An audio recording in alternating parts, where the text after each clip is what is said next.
News breaking very quickly here with police calling the investigation intense, and that includes the arrest of the suicide bomber Salman Abedi's older brother here in Manchester. That happened yesterday, and also, as you mentioned, the arrest of his younger brother in Tripoli, Libya, with suspicions of connections to ISIS. And there are, as you mentioned, also reports that the bomber's father has also now been taken into custody. They do say that they have found ties, investigators have, between the bomber and both al-Qaeda and ISIS, and firmly believe that Abedi was part of a larger terror network and certainly had help in carrying out Monday night's attack. Numerous raids have been carried out here in the Manchester area, including one on an apartment building this morning, with at least 3 other arrests taking place there. There was particular interest also in finding the bomb maker who built the sophisticated IED that Abedi detonated at the Manchester Arena on Monday night, killing 22, including a police officer, and wounding more than 100, we're told. Some of them walked in and out of hospitals, but 20 of them were injured critically. People across Greater Manchester will have seen a significant increase in the number of armed officers on mobile patrol and at static points across the city.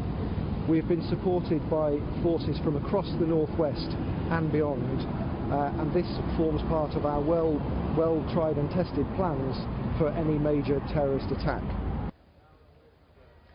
And the threat level has been raised by the British Prime Minister from severe to critical. She also activated nearly 1,000 British soldiers, primarily to secure and patrol key sites in London, including Buckingham Palace and the Houses of Parliament. Shannon. And Rick, are we hearing more now from those who actually survived this attack? Yeah, and these are people who were attending a concert, many of them preteens and teens and young adults. The show had just ended. They're coming home now, leaving the arena with no idea that their lives were about to be shattered, many of them forever. Here's how one witness described it. We went to turn, and all of a sudden, from behind to this side of us, a massive explosion.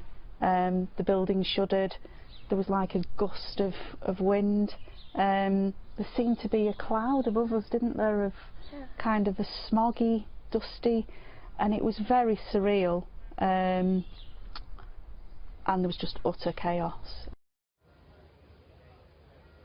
Shannon, we have moved now to St. Anne's Square in Manchester, where mourners have created a large memorial for the victims of this awful terror attack. And so people have come up to me to reassure me and everyone else that Manchester, they say, will not be divided by this terror attack, that they remain united and strong here. Shannon. All right, Rick Leventhal for us live on the scene. Thank you.